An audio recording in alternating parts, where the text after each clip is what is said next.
Bonjour à tous, bonjour à vous, anges terrestres et autres.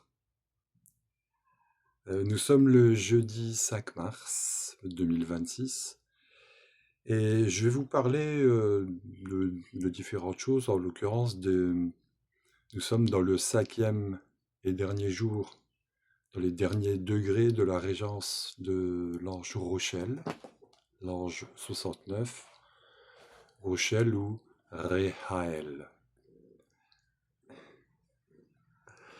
Euh, Pendant 5 jours, avec cet ange-là, on a pu restituer. C'est l'ange qui porte l'essence de la restitution et on a, durant cette période, sans doute libéré des mémoires. Et ça a dû être une période plutôt difficile, plus ou moins, hein. Après, ça dépend où les planètes sont disposées dans le zodiaque. Chacun n'est pas impacté de la même façon. Certains seront à peine impactés dans un domaine ou l'autre, et puis d'autres sont plus impactés dans le domaine émotionnel, d'autres dans le domaine mental. Il y a chacun qui me mord les orteils. Euh, donc le domaine émotionnel, mental, le domaine physique, et bien sûr le domaine spirituel, hein, parce qu'il y a aussi beaucoup de perturbations au niveau spirituel, hein, vous avez pu le remarquer. Et l'ange Rochelle, c'est donc l'ange de la mémoire, et euh, son nom signifie Dieu qui voit tout. Donc on le symbolise, on peut symboliser cet ange comme un œil. Et vous voyez, je fais un triangle.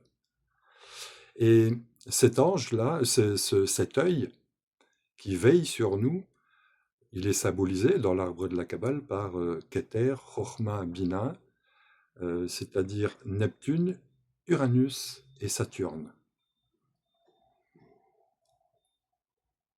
Donc dans les enseignements, hein, voilà, qu'il s'agisse de la Terre, de la Lune, Mercure, Vénus, Soleil, Mars et Jupiter, on y travaille au niveau du plan terrestre, on travaille au plan terrestre avec ces énergies-là.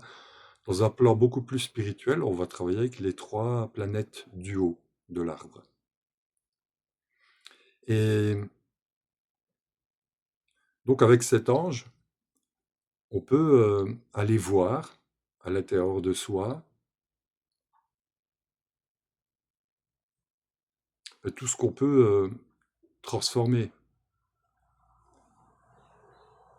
Alors comment on peut faire ce travail-là, d'aller voir à l'intérieur de soi? Ben, c'est de prendre le temps de réflexion, de méditation, et surtout le plus important, c'est de prendre du temps pour soi, de se poser. Et puis, bon, on peut appeler Rochelle, et voici ce qu'on lui demande. Et d'abord, je vais parler de ce qu'on lui demande. Non, je vais le dire tout de suite. Euh,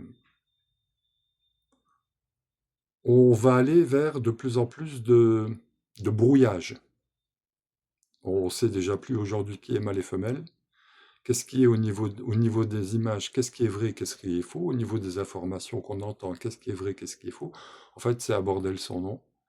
Et il est écrit que beaucoup perdront la foi dans les temps de la fin. On est dans les temps de la fin.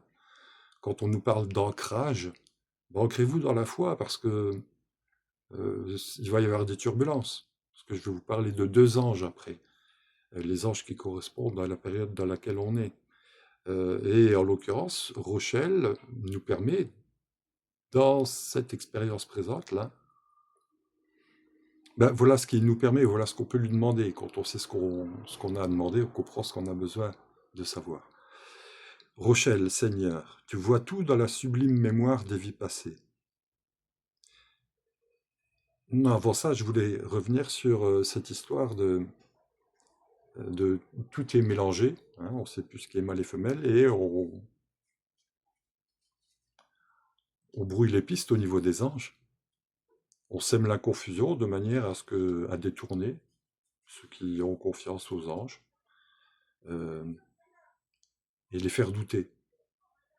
J'ai lu même encore tout à l'heure un truc sur Saturne, c'est Satan. Voilà. Ben voilà. C'est bien, ça fait avancer le monde, hein, de dire des trucs comme ça, avec des graphiques et tout. C'est un bouquin qui est écrit par quelqu'un, mais sans doute ce mec-là, c'était, je sais pas quoi, mais il servait qui en balançant des informations comme ça? Il faut connaître Saturne. Il faut savoir que Saturne, c'est comme pour toutes les planètes. Et les planètes, c'est des chakras à l'intérieur de nous. Il y a un gardien. Et quand vous êtes dans le monde des bisounours qui précède le monde de Saturne, les gardiens, bon, ça va. Mais là, devant la porte de Saturne, il y a un gardien. Quand vous le voyez, déjà, vous tremblez de peur. Ne croyez pas que ce soit un chérubin, un petit bébé, tout rond, tout joufflu, qui fait des grands sourires. Non, non, non, non. C'est pas ça. On ne peut pas monter avec ces chakras-là dans les chakras supérieurs. On ne peut pas amener toute notre cochonnerie intérieure dans les mondes d'en haut. Alors ne vous attendez pas à ce que Saturne vous accueille avec un large sourire et des fanfares. Il faut mériter le passage là. Et d'ailleurs, ce passage-là, qui est-ce qui nous en parle? C'est l'ange d'aujourd'hui. Je ne sais même plus avec qui on est, tellement je travaille avec. euh, oh, bougez pas.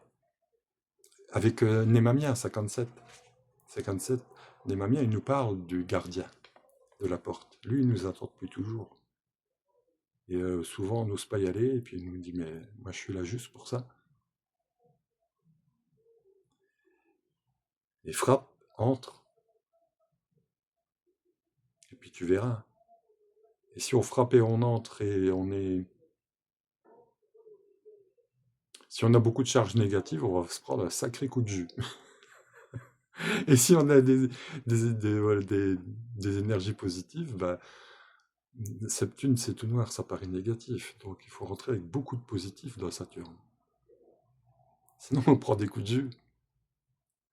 Enfin voilà, Rochelle, Seigneur, tu vois tout dans la sublime mémoire des vies passées. Et je te demande de m'accorder la force nécessaire pour payer le mal que j'ai fait. Je te demande de transmuter la haine ancienne en amour désintéressé. Je vais amener des explications. Vide mon âme de tout ce qui n'est pas droit, de tout ce qui est misérable, pour que dans mes ténèbres, ta lumière puisse pénétrer. Et lorsque tu auras effacé la dernière goutte du calice de mon amertume, alors permets-moi, Ange Rochelle, de porter témoignage de ta divine sagesse, de ton divin pouvoir, de ton divin amour, capable d'accorder le pardon à tous mes errements passés dont je me repens. Libre de tout passé sombre, j'avance vers un avenir lumineux par la grâce de mon ange gardien. Qu'est-ce qu'il y a de satanique là-dedans? Et les gars, faut se faire réparer le cerveau avant d'ouvrir la bouche, hein, parce que d'abord ça passe par là, hein. Ça voit, ça monte, ça descend, et là on va... Si là c'est mal filtré, et là c'est mal filtré, et là c'est mal filtré, et qu'est-ce qu'on crée sur Terre? Le paradis ou l'enfer? Et les archanges, c'est pareil. Les anges, les archanges, c'est pareil. Vous pouvez travailler avec ceux d'en haut ou avec ceux d'en bas, vous aurez des résultats. Mais avec ceux d'en bas, les résultats seront à court terme, très violents, et ben, c'est ce qu'on est en train de vivre. Et ça, c'est le processus normal pour nous retourner. Alors, pour ne pas perdre de temps, je vais passer tout de suite au deuxième ange avec qui j'aimerais, enfin de qui j'aimerais vous parler. La conjonction Saturne-Neptune, qui est actuellement, qui s'est faite là récemment dans le degré 0 à 1 du bélier. Donc c'est très important et aussi intéressant le 0 à 1 du degré du bélier. Il y a tellement de choses à dire. Je vais juste parler de Sitaël. Sitaël, c'est l'ange numéro 3 et il symbolise dans l'arbre de la Kabbale de lumière. Il symbolise la conjonction Saturne-Neptune. Ils sont conjoints. Et juste la prière contient tout ce qu'on peut comprendre et donc demander. Parce qu'il faut demander pour recevoir.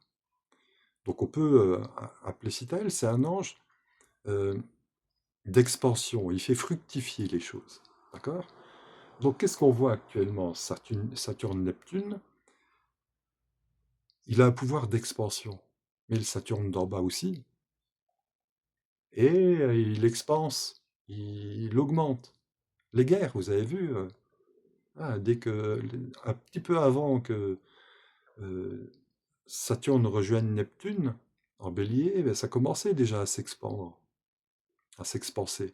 Et ça continue de s'expanser parce qu'ils sont sous le joug de la vengeance versus le pardon. Donc on se venge de vieilles histoires de plus de 3500 ans. Beaucoup plus que 3500 ans. Et on est en 2026, paraît-il, et ça continue encore. Enfin voilà. Euh, il a le don, cet ange, de tout faire fructifier. Donc il fait tout fructifier pour ceux d'en-bas, ceux qui travaillent avec les énergies d'en-bas. Mais à un moment donné, on sait que le mal s'autodétruit. Et c'est ce qu'ils sont en train de faire. Ils s'autodétruisent. Ceux qui connaissent euh, la prophétie, ils savent ce qui va arriver. Et alors, quand on sait ce qui va arriver, qu'est-ce qu'on fait? On prend conscience qu'on est un personnage parmi tant d'autres, mais qui peut jouer un rôle. Et si on est nombreux à appeler cet ange-là, on va prononcer des belles paroles et faire descendre ces paroles-là dans la matière, réaliser soi-même ce qui est dit dans cette prière-là, devenir comme ce qui est écrit là dans cette prière, et on participera à notre niveau, et si on est nombreux, ben voilà, ce sera mieux. Donc qu'est-ce qu'on demande à Citaël? Qu'est-ce qu'on peut faire là quand on voit toute cette horreur? On peut lui dire déjà s'isoler toujours, s'adresser au Créateur, le remercier, prononcer des paroles pour les autres déjà, puis après demander pour soi. Et Citaël, permets-moi, Seigneur, de reconnaître ceux qui jadis ont été mes frères, mes amis, mes partenaires, mes adversaires, ceux que j'ai aimés, ceux que j'ai haïs, pour créer ensemble un espoir nouveau.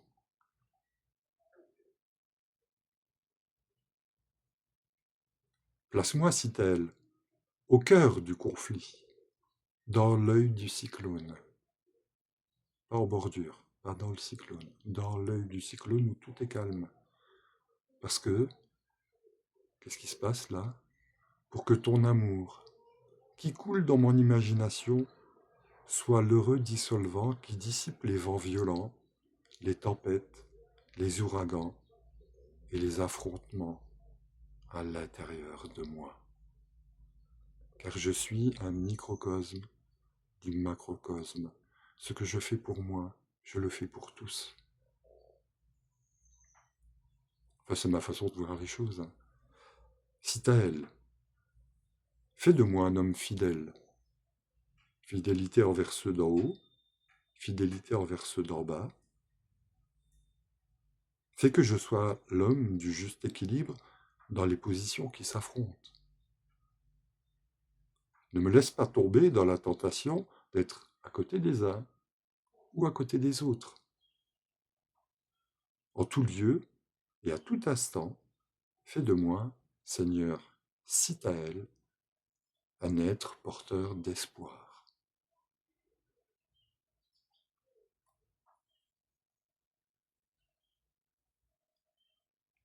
Après,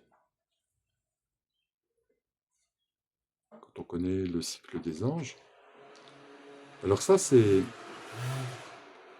l'ange qui correspond du 31 mars au 4 avril. Donc il va se passer des choses là dans cette période-là. Et le fait de le prier en avance, de travailler avec ça, avec cette prière par exemple, permet de s'ancrer, de s'équilibrer de ne pas entrer dans des discussions qui sont complètement vaines et inutiles, qui vont juste provoquer des polarisations. On reste dans l'œil du cyclone avec cet ange-là. Parce que il y aura l'ange 4, et après il y aura l'ange 5, Mahasya.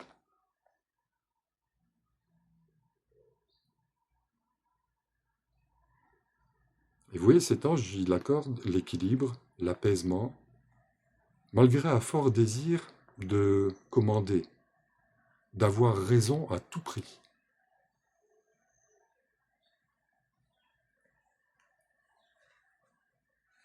Parce que ça va nous entraîner dans les tribulations.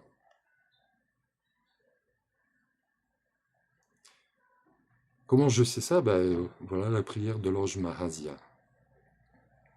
Ange Mahasya, ne permets pas que les vertus et les pouvoirs que tu déposes dans mon âme ne deviennent des obstacles à mon évolution. Fais que je comprenne, Mahasya, qu'avant de réussir, je doive me réconcilier avec ceux qui ont été jadis mes compagnons de vie, amis ou adversaires. Aide-moi, Seigneur, à dépasser les épreuves, afin que je ne m'identifie pas à la tribulation. Et lorsque tes énergies auront nettoyé tous les recoins de mon âme, accepte-moi, Seigneur, comme ton ministre sur terre, comme porteur de l'amour, de la paix et de la richesse morale et matérielle que tu représentes et que tu m'accordes.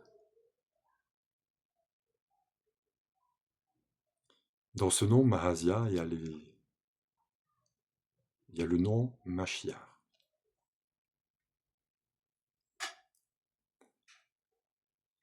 Et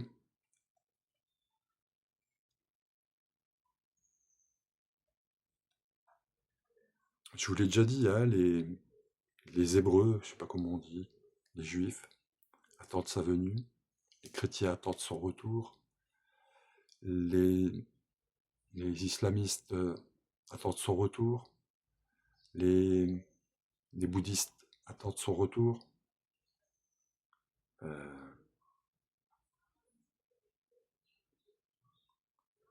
Peu importe hein, comment ça va se passer, on attend le retour de ce qu'on appelle le Christ. Que ce soit un personnage, 10, 100, 1000, ça n'a pas d'importance. C'est le signe, c'est un signe. D'accord? Et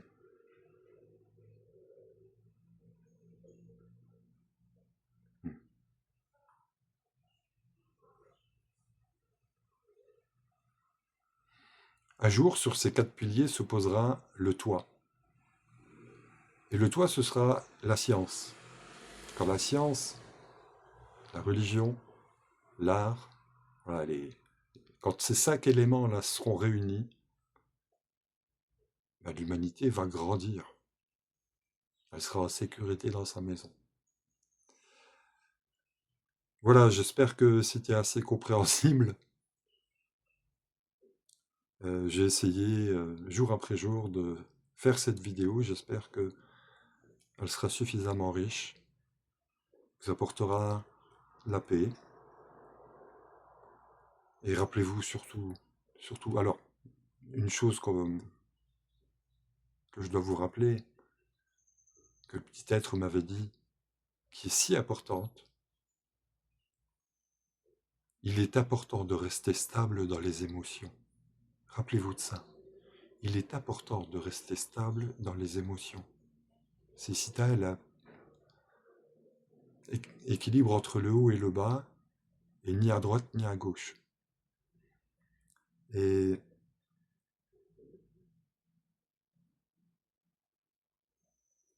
surtout, aimez-vous les uns les autres. Si vous voyez que ça part en cacahuète,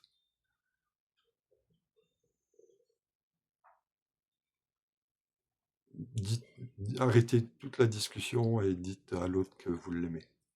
Mais voilà, n'entrez plus dans des conflits à l'intérieur des maisons, dans la famille, au boulot, avec les amis. Plus de conflits, il y a assez de guerre sur Terre, il y en a assez. Voilà. Je vous souhaite plein d'amour et je vous remercie de m'avoir écouté. Et je vous dis à très bientôt. Ah, une chose, là, sans doute la chose la plus importante, je prends encore, ouais, ça va. Je prends le temps de vous remercier. Je vais essayer de pas pleurer. De vous remercier, de remercier tous ceux qui ont contribué au remplissage de la cagnotte. Euh, j'ai à chaque fois été très très touché, qu'il s'agisse de grosses sommes ou de petites sommes. En fait, euh, il n'y a, il y a pas de petites, il n'y a pas de grosses sommes. Ceux qui ont fait ce qu'ils pouvaient pour que je puisse faire éditer ce livre-là, ben vous avez tout mon amour, tout mon respect. Euh, je peux pas me diviser pour embrasser tout le monde, mais si je pouvais, je le ferais. En tout cas, voilà, je vous embrasse, je vous remercie et je suis extrêmement heureux de savoir que dans quelques mois, sans doute, ce livre sera à disposition et vous pourrez travailler encore plus fort avec les anges. Voilà, je vous embrasse et je vous aime. Merci.